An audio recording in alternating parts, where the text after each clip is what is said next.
Wow, are we really live here? I think we might be. What is going on, everybody? This is Prof Sales coming at you with a video that has not been a thing for me in a long time. So I'm glad to be talking to you guys today. Hopefully this is working okay. I actually don't really know. So we're going to find out. Let me make sure I've got all my tools up and running. Make sure the chat is going and all that good stuff. Make sure I can see all that. But we're supposed to be live, and I'm excited about that because it has been a long time. So anyway, if you can hear me out there okay, leave me a comment in the chat, please, just so I can know that this is good, because I've got all new equipment here, and I've never used any of it to stream with, so I don't know if it's working or not. And I haven't done a live show, I think, since April. So it's been 7 months or so. Really excited to be back on YouTube. I'm hopefully going to get back on a little more often. And there's a few people. Cool. What's up, Mark? Hey, Sue, how are you? Hope you are doing well. Swimmerization says long time no see. I know, right? It seems like forever. And there's been a lot of reasons for that, and they've all been good reasons. You know, you always hear about when people leave from YouTube or social media or something, and you think it's always bad reasons. It's actually been good reasons. So I'll share a little bit of that with you guys, but I'm curious how all you guys are doing. I see some familiar faces already, and I am excited, once, like I said, to be talking to you guys today. Somebody said, Connie says, checked in to see if you were still reselling and doing videos. Yes. Well, I'm going to talk about all that here in a moment.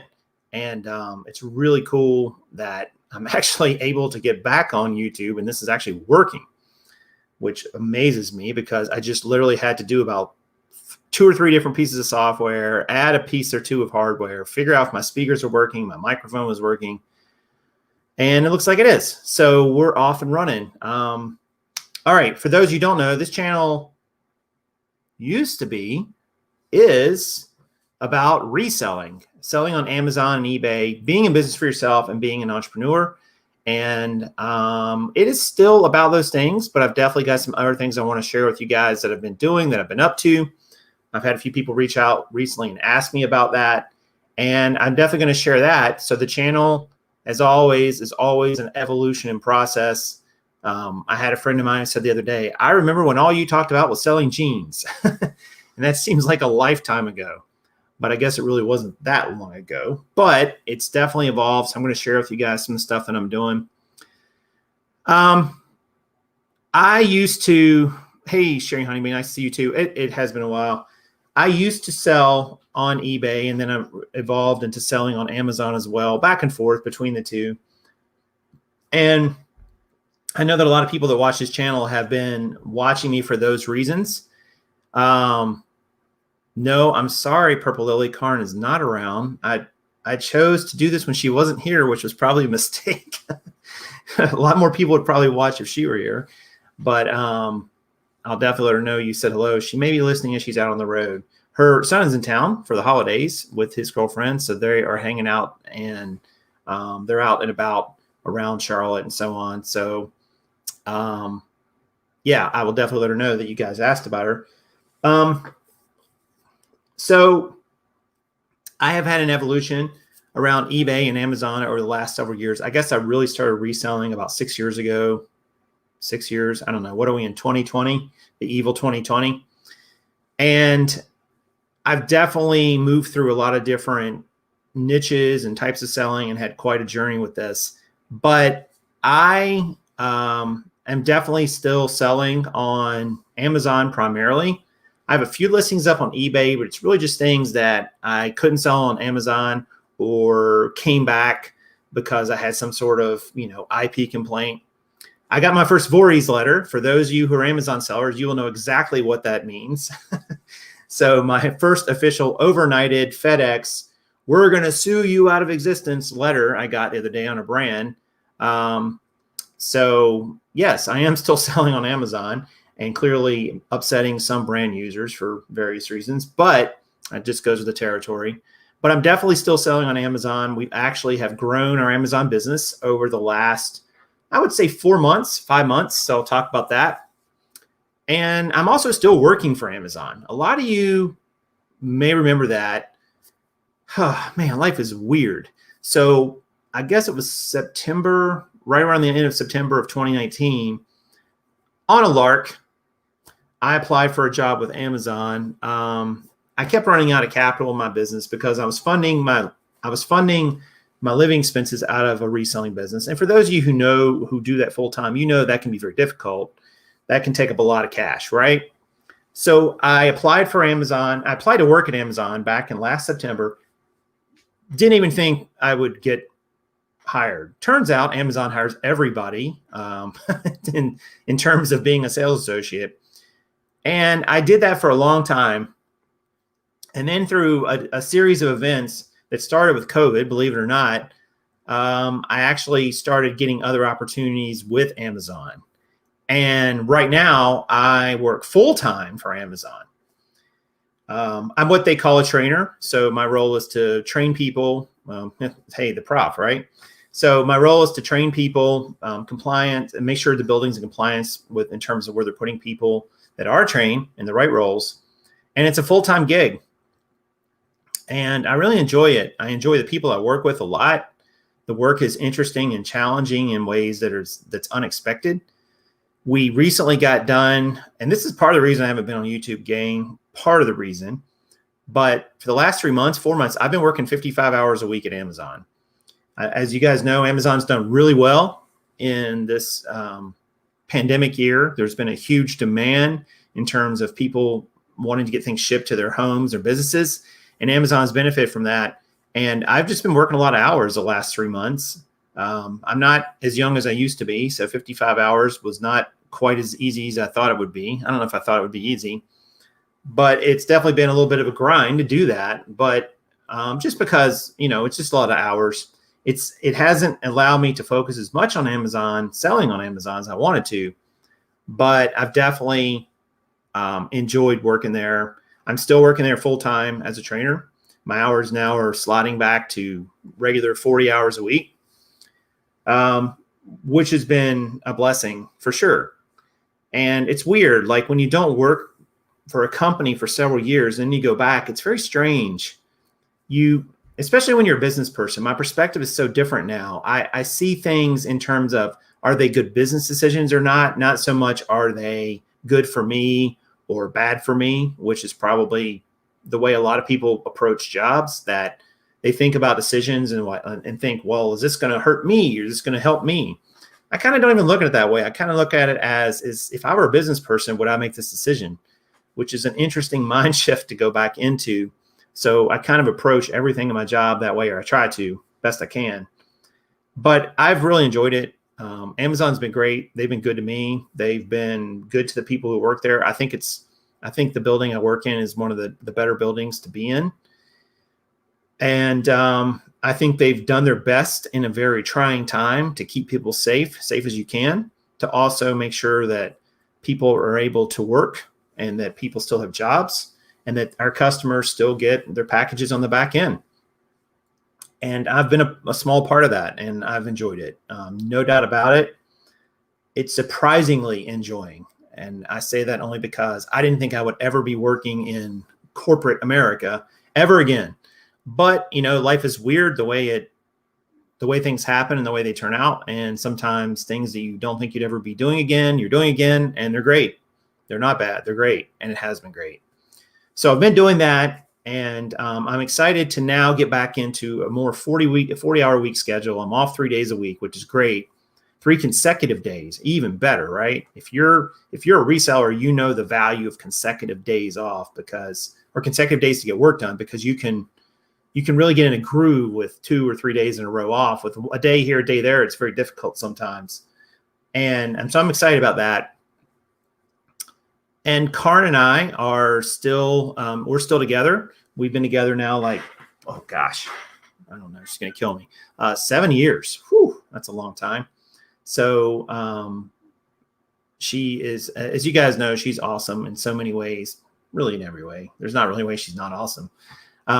And she's been a rock for me. I've tried to be a rock for her best I can. We've had a great relationship. We've evolved so much through it. It's so different than it was when it started. And I've really just seen the value about having somebody in your life that's there for you and in your corner, and that you're in their corner. So for those of you out there who are in tough relationship situations, I would just say, find a way to make it work if you can. If you can't, find another one that will work, because there's a great value in it. We're not meant to go through life alone. So I think that there's great value in being together with somebody who's really got your back and you got theirs. So that's been going well. Her son, like I said, is in town. He's in town from Michigan. He's still living up there. He's doing awesome. He's here with his girlfriend for a couple weeks. So they're visiting people here in Charlotte. We're still in Charlotte. So we'll see, how that all turns out. We plan to still be in Charlotte, at least in the near term. That might change. It might not. There's some things that could change with that, but they're still a little bit up in the air. And it's been good. So getting more into the business stuff. That's sort of the personal thing. Sorry that took a moment, but I figured some people would be interested in it. We have been selling books all of maybe 3/4 of 2020, maybe not the first 3 months so much. We really have been focusing on getting free books. I hate paying for books. We tend to find books for free in all the normal places you might find them for free. If we do buy them, we buy them cheap at like library sales. Libraries in a lot of places they haven't been open as much because of the pandemic. So I think that when they do open, there's going to be tremendous inventory out there for any of you who shop library sales or shop libraries, as we have here in this area. I think it's going to be tremendous. I think it's going to be unbelievably good, but that hasn't completely happened in our area. I don't know about your area. So we're still buying books occasionally when we have to, but for the most part, we try to get them for free, which obviously magnifies your return. We definitely have had a lower average sale price for books because of that. When you're getting books for free, depending on sales rank, I'll go down as low as like $1.25 to $1.50 profit on a book if it's very, very fast turning, if I know I'm going to sell it within a week or two. And so we've been able to find thousands and sell thousands of books this year. I don't know if I'll be able to share everything from that. I'll do my best to kind of show you what some of the results are. We've had a lot of personal finance successes this year. Someone was asking about debt payoff. And thank you for asking about that, Jeanette. We have actually done really, really well with that. Some of you may know, I started talking about on another channel, which I've made 0 videos for either since April, but we started talking about our debt payoff and how that was going. And it's actually gone really, really well. I'm going to share that here in just a moment. And I'm trying to see if I can get some of these up here. Yeah, so that's for the year. Let's see. Let's see if I can. I'm trying to get some dates for you guys here to show a little bit of sales info, if I can,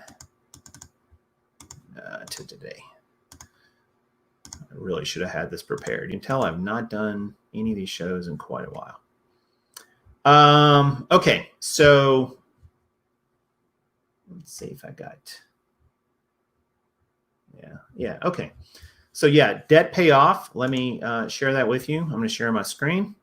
So if you remember right, I started with about 43K in debt. And that was as of April of this year, the beginning of April this year.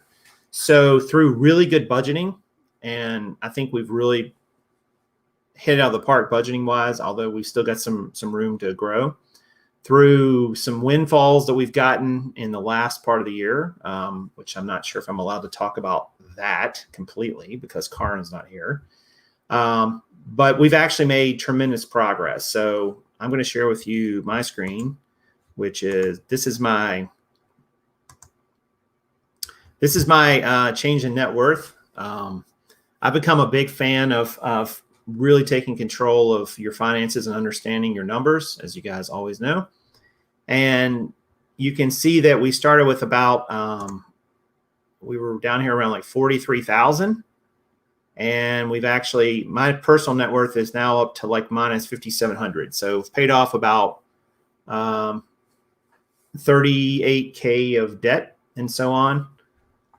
This is not totally to debt here or totally to accurate here. Taxes are actually gone. I've paid off the tax debt. Now I have no credit card debt, which is so freeing. I think I've had credit card debt for over 10 years.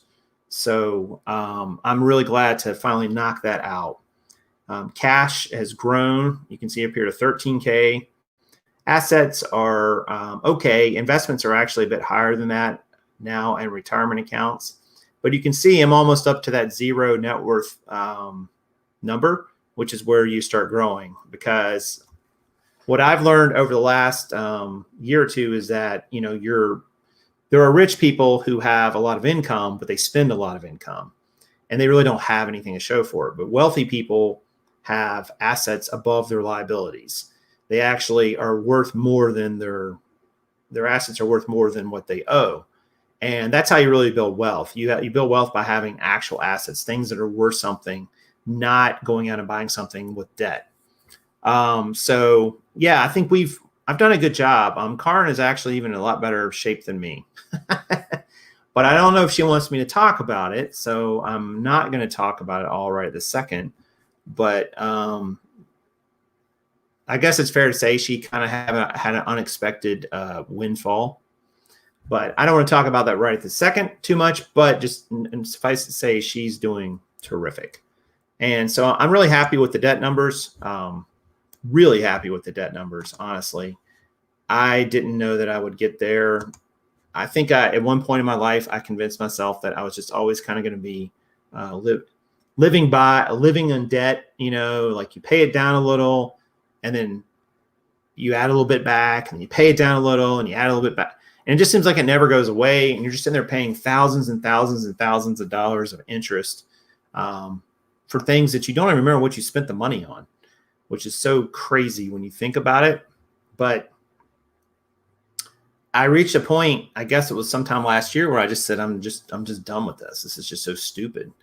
And I've got to like just take control of this and start getting rid of this. So I currently, Jonathan Cleater, if you're listening, have no credit cards. I don't plan on having any credit cards anytime soon. I know some people extol the virtues of credit cards and points and all this nonsense. And I get to a point, but credit cards are a slippery slope for people. And all the studies seem to show that when you get credit cards and your balances your limits get increased, you tend to spend more money.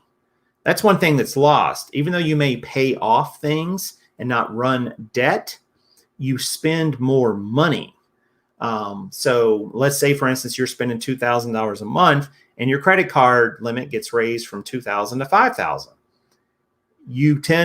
The next month you might actually spend $2,500 or $2,200 or $2,300. Like you actually, even though you pay off the debt on the card and earn 1% back, it doesn't make up for the 10% more that you spent.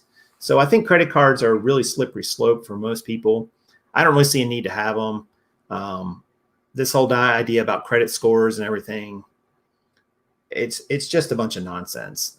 It's really just what we've been fed to believe from a lot of people who really have a vested interest in you staying in debt and making money off of your debt.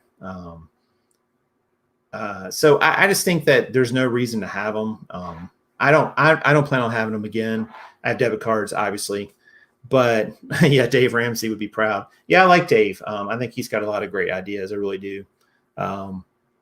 His delivery sometimes is a little rough for people, but sometimes that's what they need to hear, and that's the way they need to hear it. So we're basically focused on running a debt-free life. We still got a little ways to go. I've still got some student loan debt that I have to clear up. I had sort of a miscommunication with my dad, and not really. It was just long story. But the long story is, there's some debt there still to clear up, and I plan on paying off the car sometime here in the next year or two. I've got some ideas about that, and just continue to build assets, things that are worth more, and not because of debt. One other thing that we've been focused on, I'm going to focus on some business results here in a moment too. I'll share with you guys. We've started investing more so than we were. I have a 401k with Amazon, but one of the things that I'm going to do this year, I'm spending a little bit of money on education. I've been interested in trading in the market, in the stock market, for quite a long time. And I just haven't really taken the steps to formalize my education in it. So what I decided to do, I purchased a course. It was pretty reasonable, actually. I think it was about $350. And I'm going to go through it.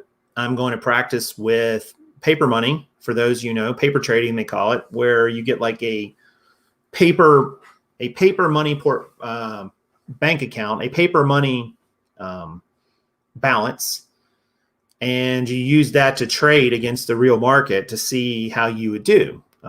It's just like simulated, basically. And it allows you to test certain strategies, allows you to test your knowledge and figure out if you would be profitable or not as a trader. So I figure best case, I figured out another way to make an income stream. Worst case, I'm out $350 and it's not for me and I'm not good at it, or it won't work, or whatever combination of those things. But I think there's enough evidence to suggest that there's possibilities. I'm somebody who's really okay with risk. It's probably from my poker playing days. I understand about expected value, the expected value of a certain play. I understand about managing your bankroll. I understand about letting a losing hand go before you keep putting money into it. And I think trading in the market versus investing is kind of like that in a lot of ways. You have to limit your downside, and then when your upside is running and doing well, you ride that as long as that it makes sense. So we'll see how that goes.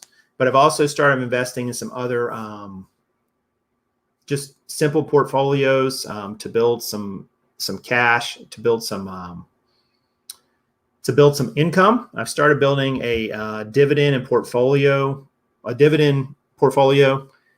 as well as just some regular growth stocks and so on. I'm going to kind of share that with you guys. See if I found this great. You guys know me in spreadsheets, but I found this great spreadsheet. Oh man, I don't know. I guess it was a couple days ago, and so I've started. Actually, I think I'm going to take that full screen.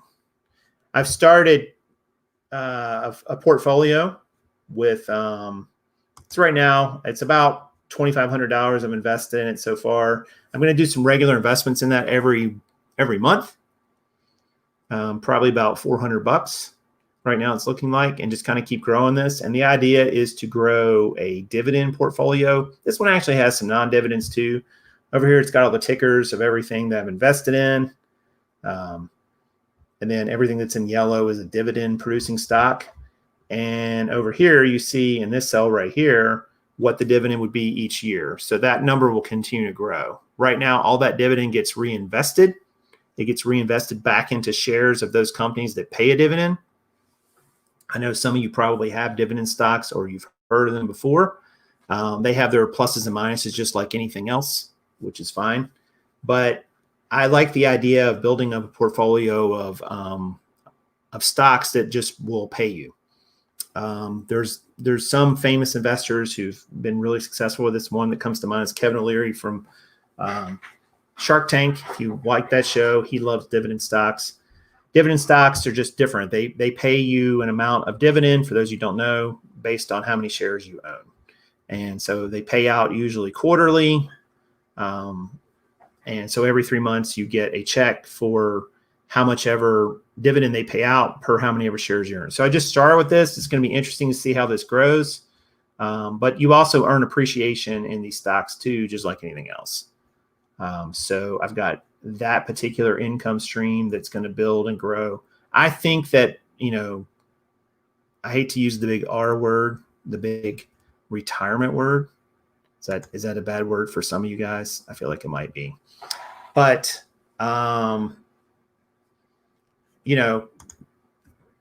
Retirement's going to come one day, whether you're ready for it or not. You're not going to be able to work 40 hours a week, or you won't want to, or both.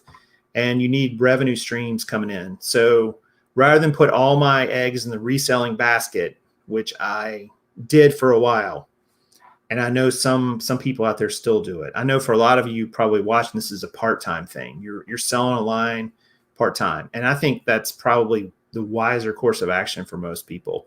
I don't think most people should be full-time resellers. Having done it myself for a bit, I will tell you that it is very challenging. Even when you're good at it, it's very challenging. So I don't know if I was really that good or not, but I just think that there's it's like, why are you doing it? And reselling for me is just something that I enjoy, but I wouldn't say it's some great love. Like, I don't resell just to resell.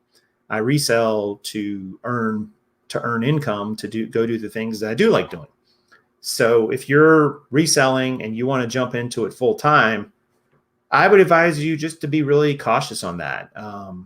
You can do it. And if you're wholeheartedly invest in it, you should do it. And I had this conversation with Jonathan last night. We were talking, he and I and Karin, and, I was looking at ways to kind of diversify and have revenue streams coming in for 2021, and stocks is one of them, and my job is one of them, reselling is one of them. But when I looked at the money, for every dollar I was putting into reselling over Q4, I was getting back 95 cents of profit before taxes or business expenses. But that was after my cost of goods and Amazon's fees. So I'm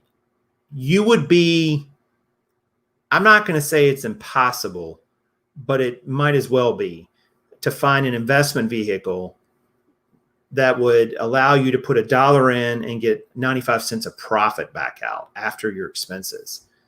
I don't think that exists. So that's not a thing. So, and I don't know that my results were my results were atypical. I think that that's how powerful, investing into a business can be, like reselling, when you do it right and you can keep turning that money. Now, as you get bigger, I think the amount of money you're going to make on each dollar you put in, it gets less and less, but it's more actual dollars. So that's just kind of the way a lot of investments work as well. It's easy to turn a $1,000 portfolio of stocks into $2,000. To turn a 100 million into a 200 million is much more difficult. So I think a business, if you wanted to, get the biggest bang on your buck and your greatest return, it's hard to beat selling on Amazon. We literally, like I said, in the fourth quarter, for every dollar we put in, we were getting, 95 cents back in profit. Now, granted, some of that's because we had free books that we were selling, but they don't earn a whole lot of revenue. But it's just a great mixture that we found. We found a great mixture between books and RA items. And I think that, if you can do it part-time and say, I'm going to devote $10,000 into my Amazon business for 2021, I'm going to spend 10 grand on inventory. That's my objective, or one of my objectives. I think you're going to see a great return on that. I mean, even if it's only a 50% return, that's huge. You can't go get that in the markets. It just isn't possible. That's not to say you shouldn't get in the markets, or you should invest in the markets, because I think you should, but I also think you could. It's just part of a strategy. So if you want to go full time in reselling, you can do it. But remember, now you're not going to probably make that 100% or 50 or even 50% return, because you're going to need to pull money out to live on. And for most people, I don't know what the magic number is. I'm not sure I'm the best person to be giving this advice, but there's probably a certain level of sales based on your margin that you're trying to make and that you're making before, where if you're not at that level, you really can't make the jump to full time. Somebody mentioned Ramsey a minute ago, and Ramsey said, Dave Ramsey's got some good advice about a lot of things. And one of the things he said that was really good is your job is one of your best, is your best wealth building tool. And he's right, because it's a guaranteed income stream. as long as you quote unquote put in the work and don't get fired or you don't get laid off. I mean, that can always happen. Let's be clear. But you know that if you go and do X, you're going to get Y money back. So you don't know that in business a lot of times. You don't know that in the stock market. You don't know that in real estate investing. But you do know that with a job. So it allows you an income stream. So if you can, maintain a job and resell, I think having done that now for the last year and a half, or basically a year, I think that might be the best of both worlds, because the job can probably fund all of your living expenses. You can cash flow your life through the job if you're diligent and you're not, if you budget correctly. And then if you've got a little extra cash, or you can use a little bit extra from the job, you can start building a reselling business to a point where you can have a whole nother revenue stream coming in. I think it's a long way of saying that, like, for a lot of people, this idea that they want to start selling on Amazon or eBay so they can quit their job, I don't know if that makes sense. Not like I used to think it did. And I only say that because I look at probability of success. And one of the things I learned when I was playing a lot of poker back in the day is most poker players are losing players. The majority of them, the biggest majority. It's hard to say, but some estimates are as high as around 90%. And that's because between the rake on the game and the other players at the table, they just can't beat them. So money sort of stacks up at the top, and a lot of people stack up at zero or busted. And I think that happens with reselling too.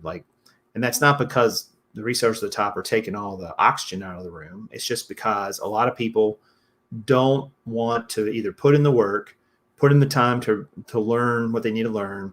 They're undercapitalized. They're overspending in their personal life, or they have to because they have a lot of expenses. They're trying to pay for everything out of the reselling gig. And I just don't think you can do it. I don't think most people can do it. And again, not a knock on people. It's just reality. Most people aren't cut out to be in business for various reasons. I see that at work sometimes. I see people who work there occasionally who just have they have an employee mindset, and it's hard to get them to think of their life differently. They just think, I want to go somewhere and put in my time and make a bunch of money, and then just completely waste all the time when I'm not at work. And by waste, I just mean they just do things that don't really enrich their lives or make their lives any better. They're just distractions. So I think that's a danger you run into. I hope you guys understand what I mean by that. I'm not criticizing anybody who's a reseller or anything like that. I'm not criticizing reselling. It's been very good to me. It's been good to me in lots of ways. Scott, a couple comments here. Scott said, let's see if I can highlight something. Scott says, I'm not married or have kids, so it's perfect for me full-time for 4 years now. Yeah, and I think that's a great point, Scott. I mean, you're literally only having to support yourself with this. You can make decisions and go and do things without the same level of expectation from someone else, like a family member or wife or kids, whatever. You don't have those expectations on your time. So, and you don't have the same level of income needs that, 4 people would have. So I think that makes a lot of sense. I don't think that's typical for the average reseller. If I had to guess, the average reseller, if you had to construct like a demographic model of who they are, I think they often are married or with someone. In a lot of cases, they probably age and range from like the 30s to maybe early 50s or so. May or may not have kids, but probably a decent chunk do, probably in line with that.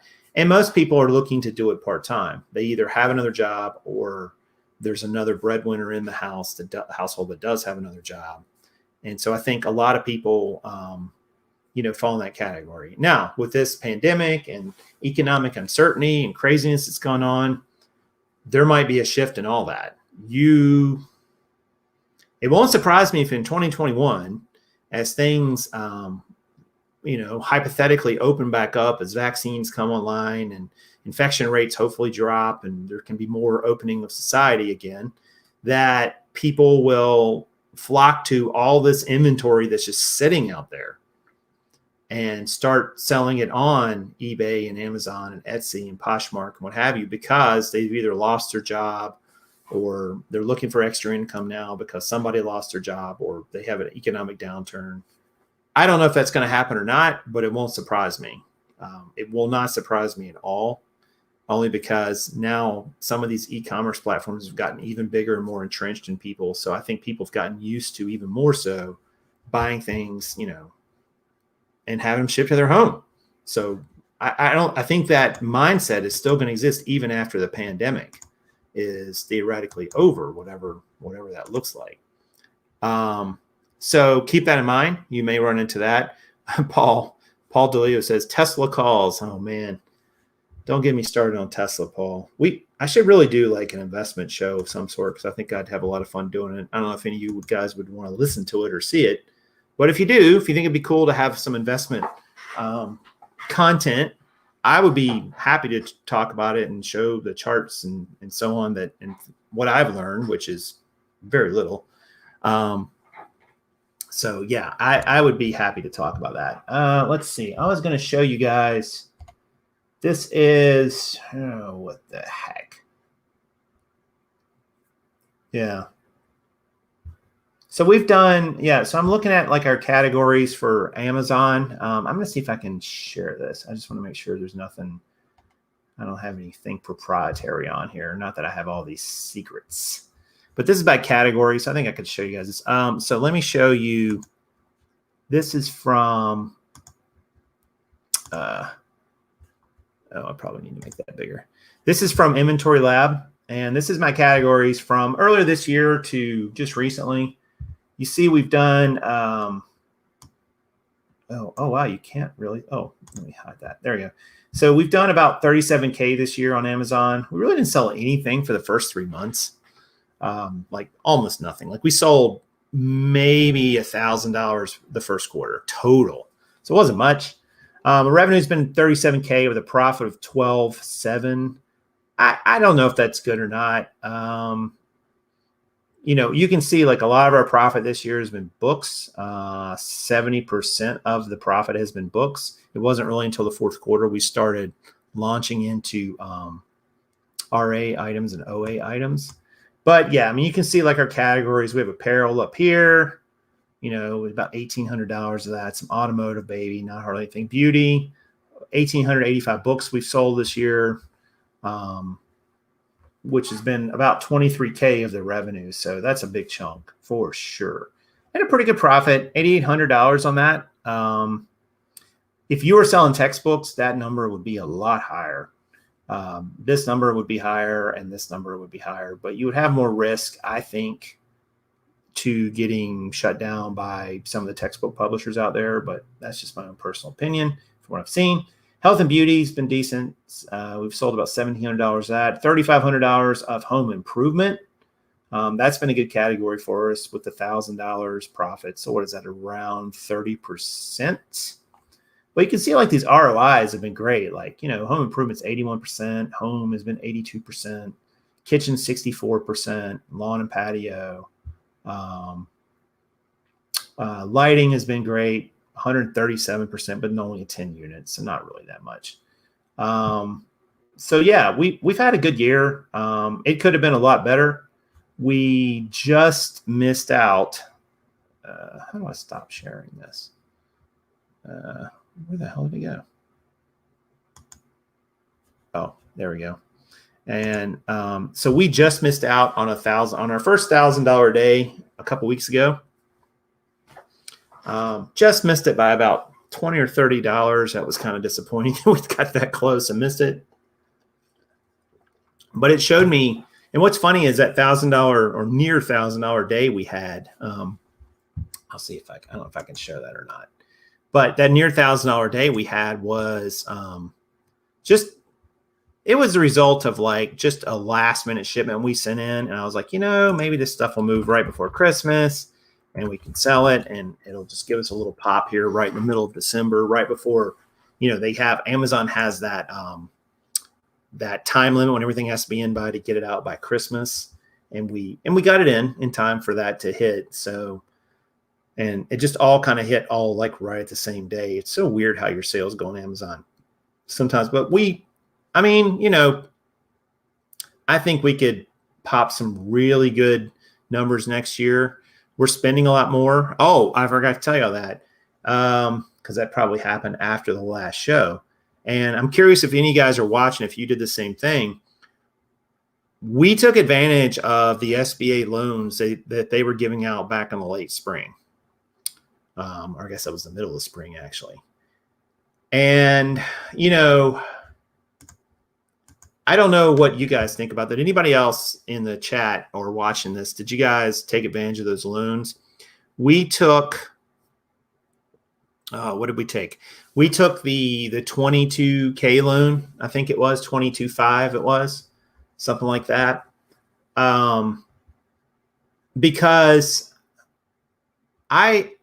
so when that all first hit, when everything was going crazy there, especially right at the end of March and beginning of April, everything was totally nuts. Like nobody knew anything. Cases were skyrocketing. Money was going to be given out hand over fist, whatever. Yeah, we didn't take the paycheck loan. It was the actual disaster assistance loan with the SBA, Small Business Administration. And I did it. I applied for it like in the beginning of April, like right after it opened up, and didn't hear anything for a while. I want to say it was May something before it came through. It was pretty late. It was over a month, I want to say, maybe a month and a half. And, I don't know how you guys feel about it, but I just kind of felt like it was a one-time opportunity to get a great deal on a good chunk of capital at a really reasonable price. And I saw it as like, it was, I guess Karna would say it was destiny, right? I think it just came at such a great time. For those of you who don't know, Sue didn't do any loans. So my particular loan was for $22.5. It did not require any additional personal pledges or anything like that. Like if you went over that total, they would sometimes want personal guarantees from you. They would pay it. It had a 1-year time frame before payment started. It was about 3% interest, and it has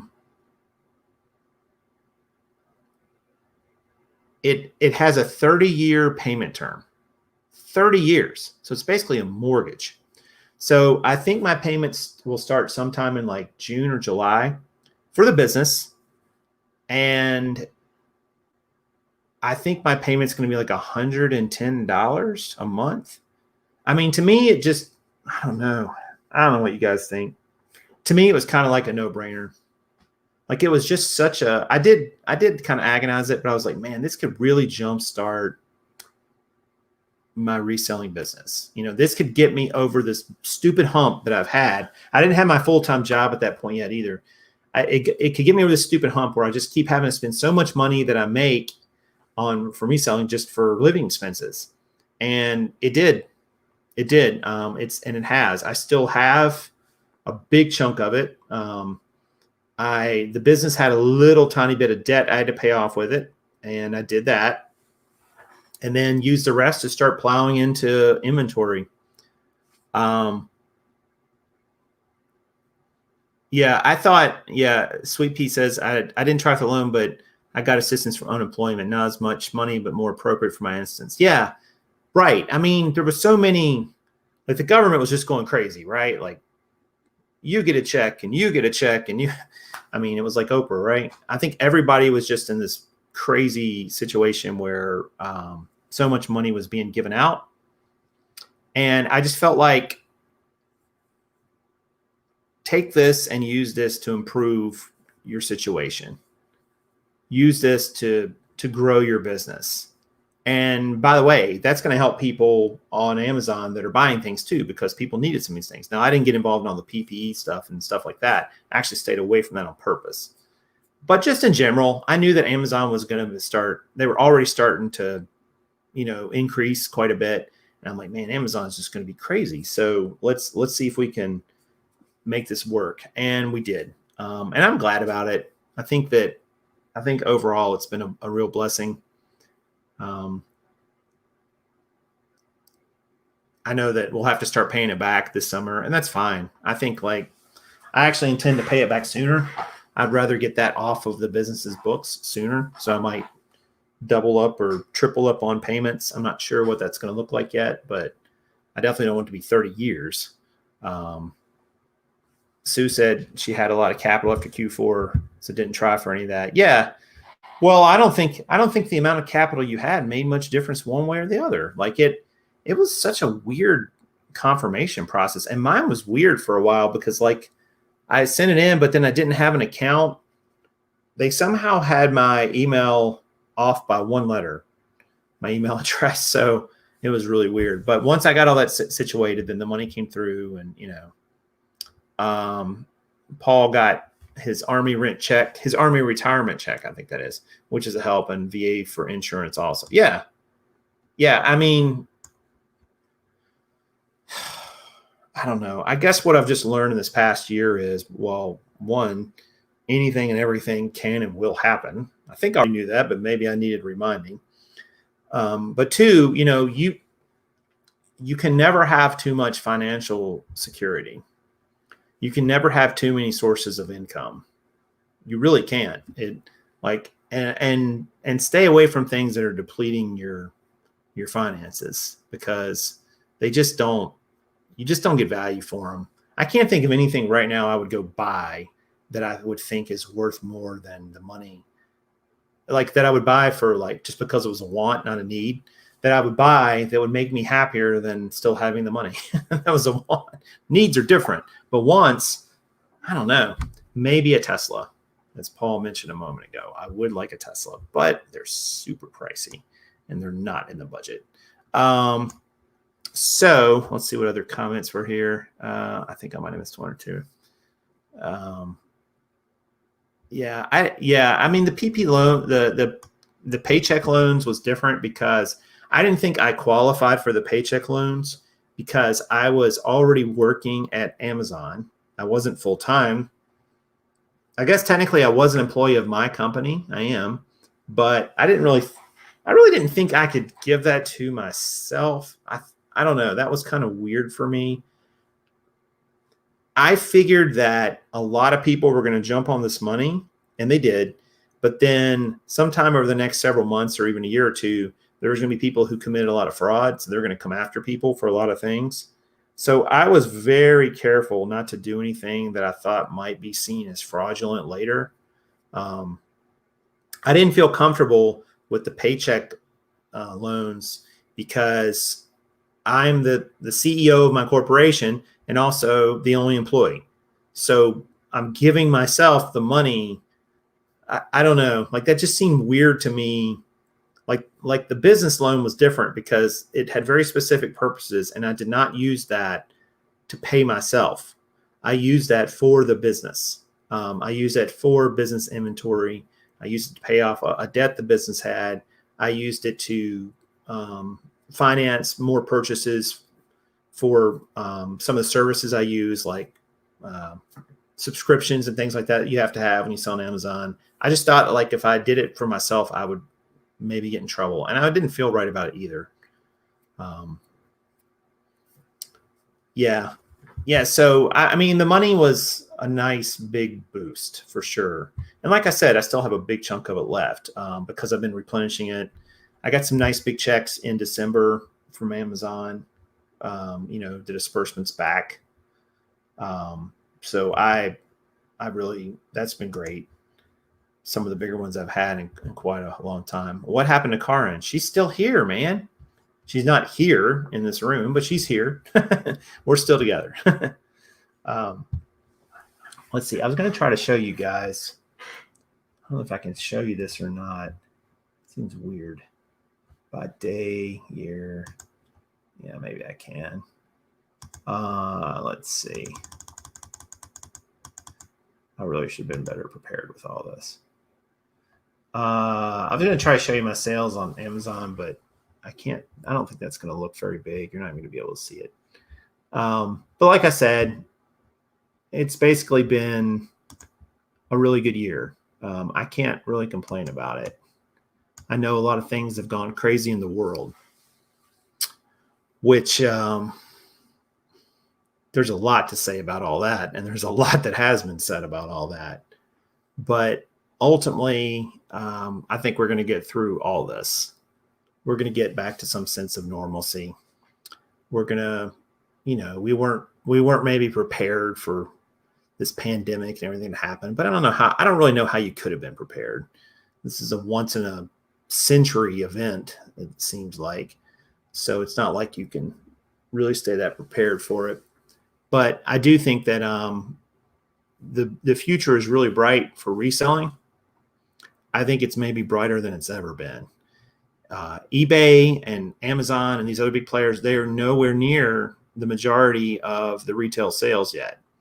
There is tremendous room for growth. I can't remember the number. Somebody correct me in the chat. Didn't Amazon say that like last year, or maybe it was for this year, it might be last year, that like 50,000 people or something crazy like that had sold $1 million or more on Amazon? It was a big number.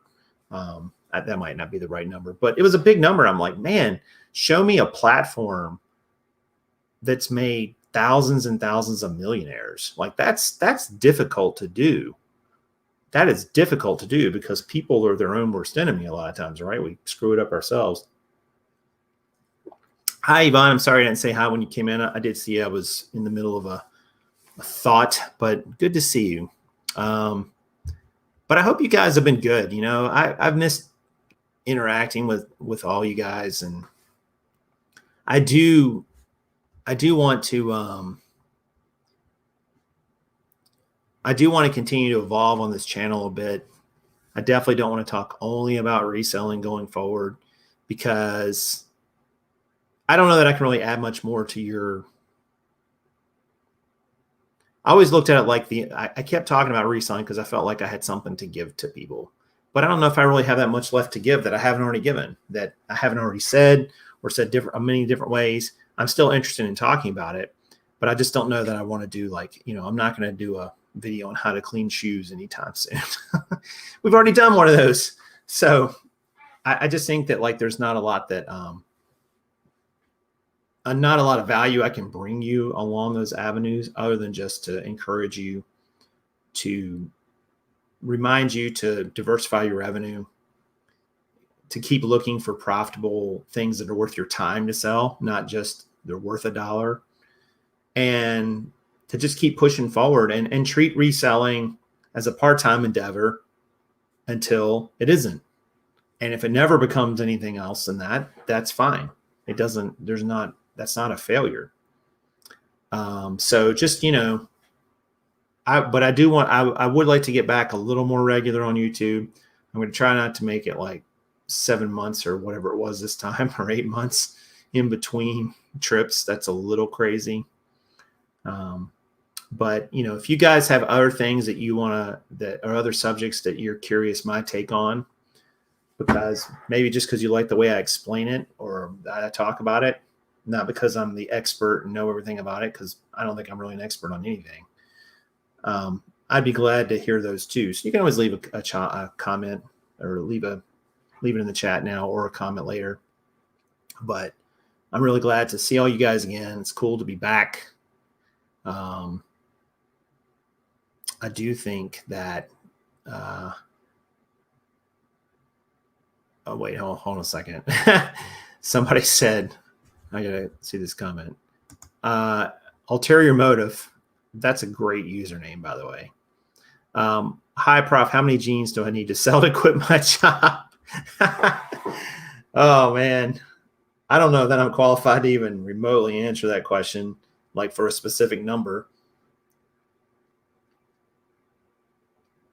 I don't know what your job pays you. I don't know what your monthly expenses are. I don't know what sort of lifestyle you're living or want to live or building.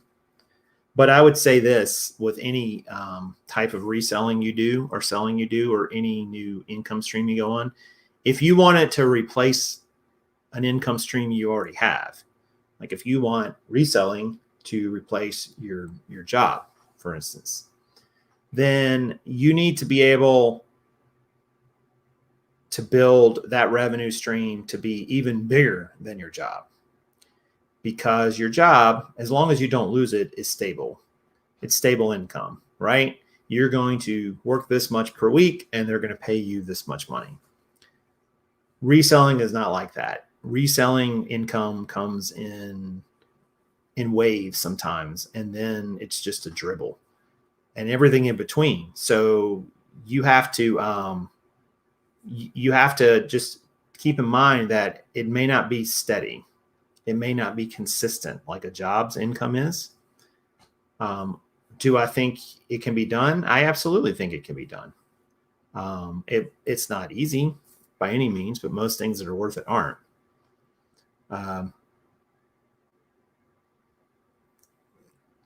Not going to lie, I pay rent by selling Levi's. Thanks to you. Well, that's awesome. That's awesome. I mean, if you got some value out of this channel for that, that's terrific. So if you're not working much and you're already doing it, I would just say continue to look to ways to build it. I mean, if your struggle is going to be, or most people's struggle is going to be, that how do you scale that business up? And it's not an easy one to scale up, but it can be done. And if you scale it to a point where you can take less time of the actual purchasing and listing and selling the jeans, and you can put in systems in place that can do that, you can grow your income to something really big. I mean, think about it. Like a store that sells clothing is doing the same thing you're doing as a reseller. They're just selling it new, and they have contacts with distributors and so on. You're just having to find the things used, theoretically, new as well in some cases. I don't think you can sell Levi's new on Amazon unless it's a restricted brand. I'm sure you could get unrestricted, but I'm not sure how you do it. But I would just say scale it. But if somebody was going to say, I heard this rule of thumb the other day, it's probably not a terrible rule of thumb. If you want to replace your job with reselling, you need to be able to get to, or be reasonably close to, if you wanted to put a number on it, in my opinion, probably 2x your job's income. 2x. So let's say you're making, $4,000 a month. You're making almost $50K a year. You need to have a reselling avenue that can make you 8,000. Realistically 8,000, and hopefully already making you 8,000. And that's 8,000 before or after your expenses and cost of goods and all that. Like that's actual income you could pay yourself from it. If you do a 2x rule, you've got a lot of leeway there. Even if 1 month you're only half as good as you were before, now you're still at what you were with your previous job. I think a 2x rule is not completely unreasonable. I wish I had followed that rule when I started. I would have been much better off. I did not follow that rule. And if I had, I would have probably been much more profitable. I would have had a much easier time of it. But I think a lot of people, they'll have like a $3,000 or $4,000 or $5,000 a month or $6,000, and they think I can quit. You need to show some sustained results, because there are some weird variances, like if you over a whole year can average an amount like that, that might be different. But I think like to sell clothing online as your only gig, let's assume it's used clothing in a lot of cases, although it could be some new too. You need to turn some volume. There's no doubt about it. I don't even know if you were making, let's say, $50,000 a year at your job. That's your gross income. Roughly $4,000 a month. It's a little more than 4,000, but roughly $4,000 a month gross. To net 4,000 a month on, say, eBay, if you're selling, let's say, pre-owned jeans, that was your argument, right? You probably need to sell, I'm guessing, at a 50% margin, you would need to sell $8,000 worth of jeans every month just to replace your income from your job. That's not even including the 2x rule. Now, if you want to say the 2x rule, you need to sell more like 12,000 a month. Then that's you need to sell 8,000 you would need to sell about 16,000 a month gross sales to replace your job. In my opinion, if you have a 50% margin and you're making $4K a month at your job and you need to make $8K a month at eBay, I think that's a reasonable number, a 2X rule. I know some of you out there would say, well, I'll never get to 2X. So what? Even if you got to 1X at your job and 1X at reselling, you've now doubled your income. So who cares? Because I think a lot of people think I'm going to trade what I don't like doing, my job, for something I like doing, reselling. And there's nothing wrong with that mindset. But to do that and think that it's going to be easier is not right. So that is, I don't know anyone, and I don't know of anyone in the reselling world who's been very successful or even modestly successful and does it full time that doesn't work at it quite a bit, and probably work at it more than they would have worked at a 40-hour-a-week job. Because a 40-hour-a-week job, let's say you can go put in your hours, do your time, and then come home and turn off from it. Reselling has a way of never really letting you tune out of it. It just sort of invades every part of your life if you're not careful, every day of your life.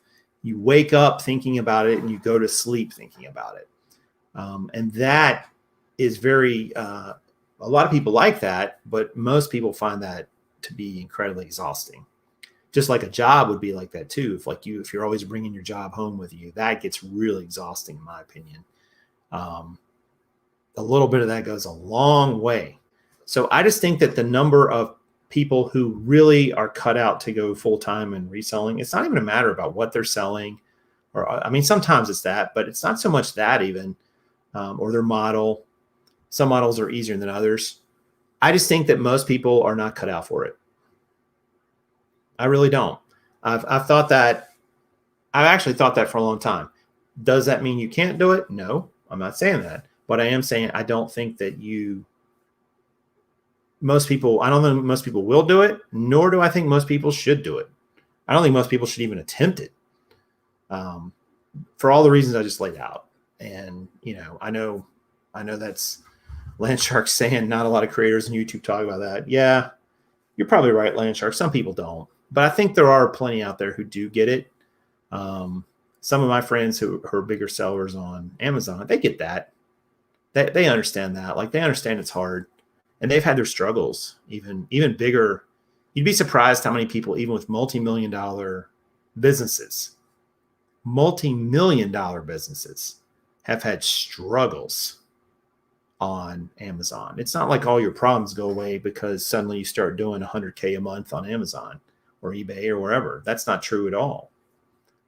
You're going to have struggles. You're going to have a lot of roadblocks. You're going to have legal challenges, IP complaints, worker issues, lawsuits, lack of capital. All these things hit all of them, just like they hit a smaller seller. But a smaller seller is not as invested because usually you can walk away and go back to something else. But when you've built up something that's doing $3 million a year in sales, and you've got employees and a warehouse and all these obligations, and you're in debt potentially for your inventory, and now that's a much different animal than, you sell $500 a month on eBay from stuff you buy at Goodwill. Not the same level of complexity at all, or the same level of headaches. Doesn't mean it's not worth it. It just means you have to be willing to embrace that. I'm at the point in my life, I don't think I want to be at that level. Actually, I know I don't. That doesn't seem appealing to me. I think Amazon's always got the risk of, you getting shut down. I like to handle risk. And unfortunately, that's not a risk that I can really totally handle. So I would like to continue to build Amazon to a certain level. I would like to continue to build Amazon to where it would replace our income. Well, let me back up. Not where it would replace our income, where we could cash flow our life from Amazon sales alone. And anything bigger than that, it's great, but I don't really think it's necessary. That's what I like to do, is just be able to take whatever revenue stream I go into and try to turn it into, this is just my own personal rule.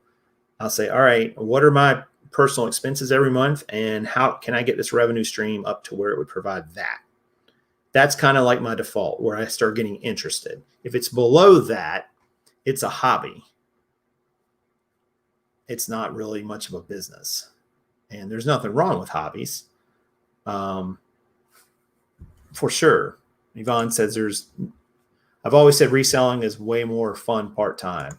Yeah, that's a great point, Yvonne. Sorry, I didn't mean to click off your comment quite that fast. You guys, if you don't know, I'm going to put that back up. If you don't know Yvonne, she also has a YouTube channel where she talks about reselling quite a bit. It's been a good friend to Karen and I for a few years now, I think, since we've known each other. So, but you're right, Yvonne. I mean, reselling is definitely more fun part-time. I just don't know how much you can scale it part-time if that's your intent, like somebody wanted to do earlier, like Motive was saying about, getting rid of your job and substituting reselling for it. I just think that so many people don't want to hear that their dream of being a reseller full-time is probably not going to happen. And I say that in the sense that there's just so many things that are against you and make it challenging that you're probably not going to succeed at it. But that's not a knock. You're not going to succeed at it to the level you think you're going to. That still doesn't mean you failed. It just means you didn't get as far as you thought. So if you climb 3/4 of the way at Mount Everest, you didn't make it to the top, but 3/4 of the way at Mount Everest is no easy feat for anybody. So it's still an achievement. You just didn't quite get all the way to the top, but that's okay because there's a lot of risk in climbing Mount Everest. So you don't really need to go all the way to the top sometimes to show that you achieve something. If you run a marathon in 4 hours instead of 3.5 hours, you ran the marathon, you did it. So if you're making $2,000 a month in sales on eBay, you're making $25K a year. Great. Maybe that translates into $800 profit a month. Awesome. You just put $10,000 a year in profit in your pocket. Like, what's wrong with that? There's nothing wrong with that. And maybe that's your capacity. But I'm never going to be one to sell people on a dream of like, you can step right into reselling as your full-time gig and it's easy. No, it's just not. It's not easy for anybody, even the people who've done it. And not only do you have to come to terms with all you would have to come to terms with all the complexities and things you need to know and the skill sets you got to develop. You also have to come to terms with the fact that it's just going to be hard. It's going to be full of roadblocks and obstacles. And that's just the way it goes. So, I don't know. I think it's like anything else. Like I was talking about investing or trading earlier. I'm going to go through this course. I'm going to do some paper trading. And if I decide that like I paper trade and just get crushed by the market in my simulated trades, there's no reason to put more money in. There's no reason to start playing with live ammunition if that's the case and say, well, maybe it'll be different with real money. No, it won't. It'll be different only in the sense that now you'll be poorer. I'll take that money I was going to invest and put it somewhere else. So, and I didn't fail. I just learned that wasn't the thing for me. That wasn't where I was going to get the biggest bang for my buck. We've got some real estate ideas this year that we want to invest in. I also want to talk about real estate investing too. I would like to talk about that on the channel as well. But we have some ideas about that, like where we're going to spend money, what we're going to invest in. And it's all based around what lifestyle we want to have, the next 10 or 15 years. So that's kind of what we're gearing everything to. Is we've got a lifestyle in mind that we've pretty much fleshed out, but not completely. And then we're developing our income in ways to support that, not the other way around. I always appreciated Oh, wait, I missed some other comments. Yvonne said you can only try to find higher end items to handle. Not always easy though. Yeah, that's true. Aim for the stars, sure. And if you get to the moon, you still got pretty close, right? Isn't that the way the saying goes? Yvonne says, feel like your YouTube channel is a huge success. You two should come on more. Yeah, we need to get back to it. We did enjoy it. We enjoyed talking with a lot of people. I've totally been I've had very little energy and time to do other things the last 6-7 months. It's really been challenging. I just have not made myself do it. Greener Pasture says, always appreciated your and Karen's honesty on the ups and downs of reselling. Well, thank you for that, Greener Pastures. I don't know if we were always as optimistic. Like, I'm optimistic about people, but certain things, I don't know. I don't know how you guys feel about that. You ever get the feeling like when you talk to somebody and they're telling you what they're doing, whatever it is, whether it's a hobby, whether it's their job, whether it's an event they're going to put on. But sometimes you're talking to them and you think, I don't think this person knows what they're talking about.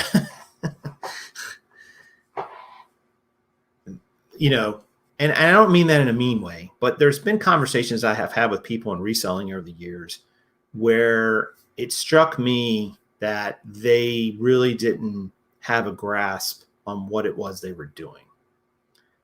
Whether it was they didn't understand what their model was, they didn't know their numbers and financial implications, they had unrealistic expectations about what was going to happen.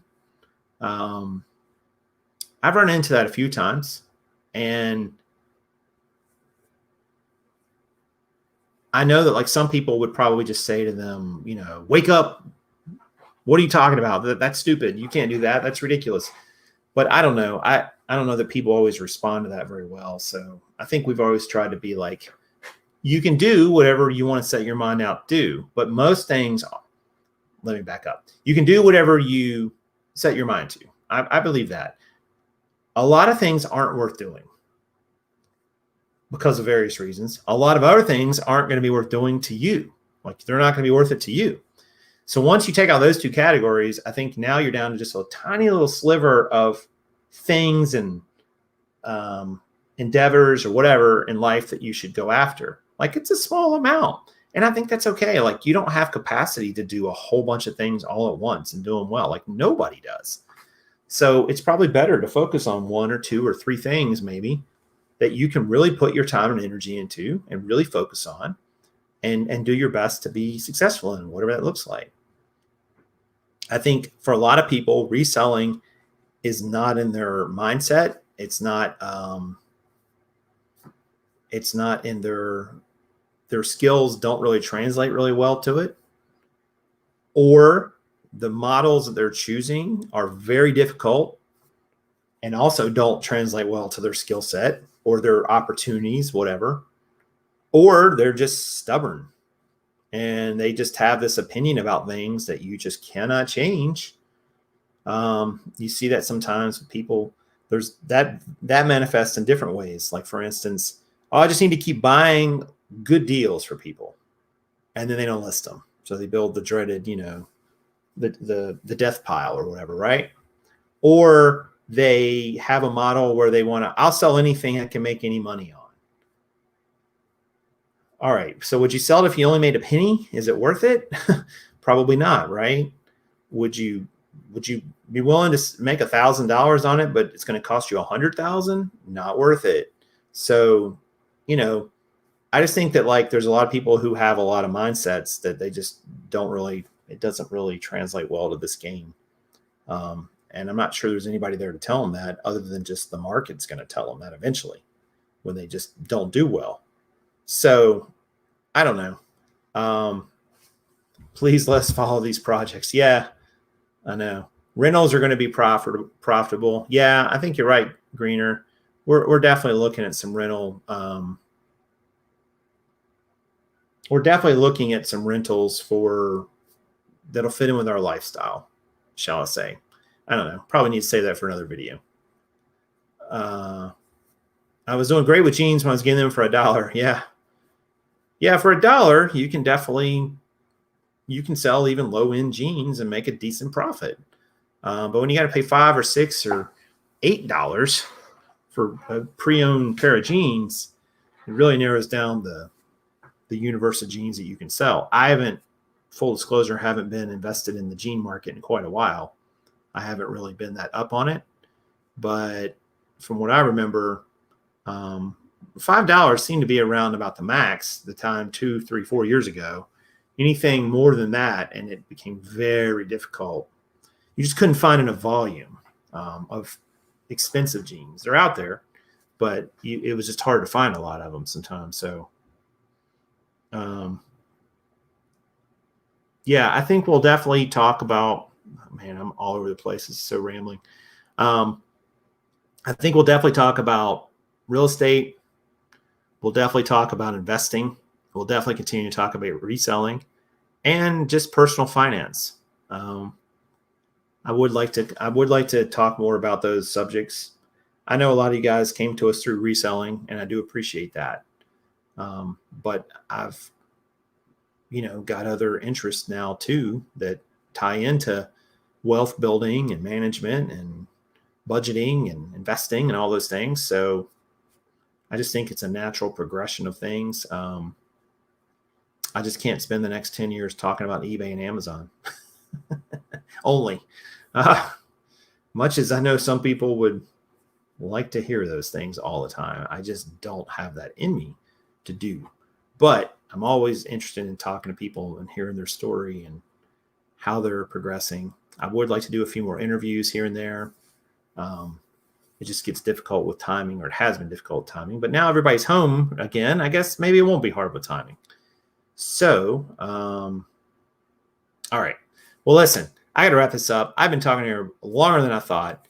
So I appreciate you guys coming out today. I definitely am going to be more about making sure that we do a little more regular content.